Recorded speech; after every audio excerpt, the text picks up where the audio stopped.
જય શ્રી કૃષ્ણ મિત્રો, ચાલો આજે આપણે ફરસાણવાળાના દુકાન જેવા લસણિયા તીખા ગાંઠિયા બનાવીએ. એની માટે મેં 10 થી 12 કડી લસણ લઈ લીધું છે. 1 ચમચી કાશ્મીરી લાલ મરચું લઈ લઈશું. 1 ચમચી તીખું લાલ મરચું ઉમેરીશું. આપણે થોડું પાણી ઉમેરી અને ગ્રાઇન્ડ કરી લઈશું. આ રીતને આપણે પીસી અને તૈયાર કરી લેવાનું છે. આ મેં 4 કપ બેસન લઈ લીધું છે. એમાં આપણે સ્વાદ મુજબ મીઠું ઉમેરીશું, હળદર ઉમેરીશું. આપણે પેસ્ટમાં નાખ્યું છે પણ તોય થોડું લાલ મરચું ઉમેરીશું. આપણે 1 ચમચી અજમો આપણે હાથેથી ક્રશ કરીને ઉમેરીશું. સંચળ ઉમેરીશું. આપણે સંચળનો સ્વાદ ખૂબ જ સરસ લાગે છે સેવમાં. હિંગ ઉમેરી લઈશું. આપણે 1 ચમચી જેટલા ચીલી ફ્લેક્સ ઉમેરીશું. આપણે 2 ચમચી મોટી તેલનું મોણ ઉમેરીશું. આપણે બનાવેલી લસણની પેસ્ટ ઉમેરી લઈશું. આ બધી વસ્તુને બરાબર આપણે મિક્સ કરી લઈશું.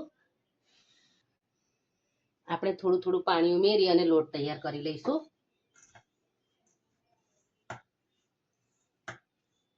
આ રીતનો આપણે લોટ તૈયાર કરી લેવાનો છે. જો પછી આ રીતે સંચો આવે છે તે સંચો લઈ લેવાનો છે. આવી જાડી આવે છે. એક મોટા હોલ છે, એક નાટા. આપણે મોટા હોલવાળી બનાવવાની છે. આપણે ગાંઠિયા બનાવવાના છે એટલા માટે આપણે આ જાડી લઈશું. આ રીતે સંચાને આપણે તેલથી ગ્રીસ કરી લેવાનો છે સરસ રીતે. આ રીતે આપણે લોટ લઈ લેવાનો છે. આ રીતે આપણે સંચામાં ભરી લઈશું એને. હવે આપણે ગાંઠિયાને ગરમ તેલમાં પાડી લઈશું. આ રીતે ગોળ ગોળ ફેરવતા આ રીતે આપણે બધા ગાંઠિયાને પાડી લેવાના છે. ફેરવી લેવાનું છે એટલે આપણે પડે નહીં અને તેલમાં સેજ બોળી દેવાનું છે. એક બાજુ થઈ ગઈ છે આપણી સેવ. હવે આપણે પલટાવી લઈશું અને બીજી તરફ થવા દઈશું. આ રીતે સરસ તૈયાર તમે જોઈ શકો છો આપણા ગાંઠિયા સરસ તૈયાર થઈ ગયા છે. હવે આપણે એને લઈ લઈશું.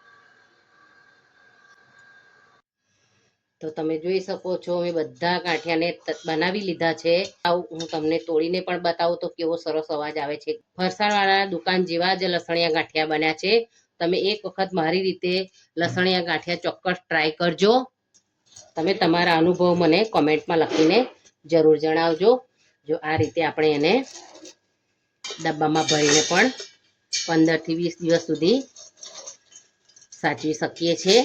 હજુ સુધી તમે મારી ચેનલ ભાવનાસ કિચનને સબસ્ક્રાઈબ ના કરી હોય તો જરૂર કરી દેજો, ભૂલતા નહીં.